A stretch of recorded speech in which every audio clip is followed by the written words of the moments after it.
Bismillahirrahmanirrahim. Assalamualaikum warahmatullahi wabarakatuh.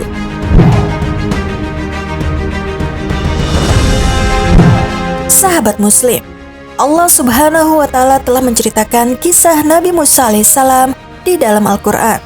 Allah Subhanahu wa Ta'ala telah menceritakannya seraya menyebutkan risalah, kenabian, keikhlasan dan upayanya mendekatkan diri kepada Allah Subhanahu wa Ta'ala.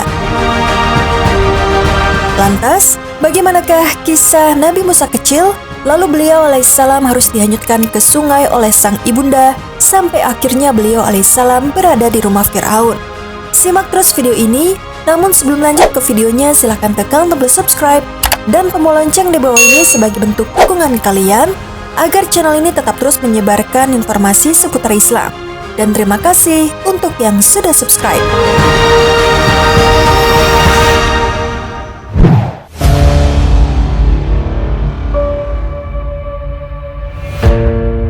Sahabat Muslim, sebelum kelahiran Nabi Musa alaihissalam, Firaun di dalam tidurnya bermimpi tentang datangnya api dari arah Baitul Muqaddas, lalu membakar seluruh rumah di Mesir dan semua rumah milik bangsa Kipti.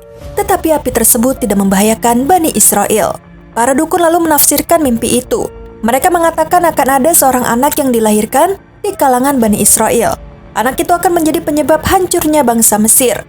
Firaun kemudian memerintahkan pasukannya membunuh seluruh bayi laki-laki. Ia memerintahkan melakukan pembunuhan bayi laki-laki dalam jangka waktu setahun. Setahun kemudian berhenti, dan 1 tahun selanjutnya melakukan pembunuhan bayi laki-laki lagi. Nabi Harun alaihissalam dilahirkan pada tahun saat pembunuhan bayi laki-laki sedang dihentikan. Sedangkan Nabi Musa alaihissalam dilahirkan pada tahun pembunuhan bayi laki-laki harus dijalankan.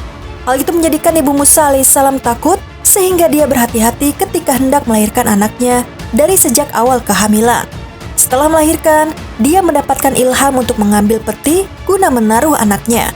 Lalu dia mengikat peti itu dengan tali, kebetulan tempat tinggalnya tidak jauh dari sungai Nil, dan dia masih tetap menyusuinya. Setelah benar-benar merasa takut, Ibunda Musa alaihissalam pun kemudian meletakkan bayi mungilnya itu ke dalam peti yang sudah dipersiapkan, lalu dia menghanyutkannya ke sungai. Allah Subhanahu wa Ta'ala berfirman, "Dan kami ilhamkan kepada ibu Musa, susuilah dia, dan apabila kamu khawatir terhadapnya, maka jatuhkanlah dia ke sungai Nil. Dan janganlah kamu khawatir dan janganlah pula bersedih hati, karena sesungguhnya kami akan mengembalikannya kepadamu, dan menjadikannya salah seorang dari para rasul." Maka dipungutlah ia oleh keluarga Fir'aun, yang akibatnya dia menjadi musuh dan kesedihan bagi mereka. Sesungguhnya Firaun dan Haman beserta tentaranya adalah orang-orang yang bersalah. Dan berkatalah istri Fir'aun, "Ia adalah penyejuk mata hati bagiku dan bagimu. Janganlah kamu membunuhnya. Mudah-mudahan ia bermanfaat kepada kita, atau kita ambil ia menjadi anak." Sedang mereka tiada menyadari. Quran Surat Al-Qasas ayat 7-9.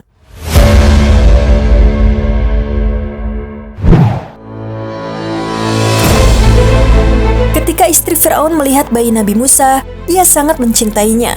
Namun ketika Firaun melihatnya, ia langsung memerintahkan membunuh bayi tersebut. Akan tetapi istrinya memintanya dari Firaun dan melindunginya dengan berkata, "Ia adalah penyejuk mata hati bagi aku dan kamu." Maka Firaun berkata kepadanya, "Bagimu hal itu mungkin saja benar, tetapi bagiku itu sama sekali tidak benar." Artinya tidak ada kepentingan bagi Firaun padanya. Baik istri Firaun maupun Firaun tidak menyadari bayi tersebut akan menjadi nabi dan rasul. Mereka tidak mengetahui apa yang dikehendaki Allah Subhanahu wa Ta'ala terhadap mereka, dengan menjadikan mereka mau mengambil anak yang akan menjadi malapetaka besar bagi Fir'aun dan bala tentaranya.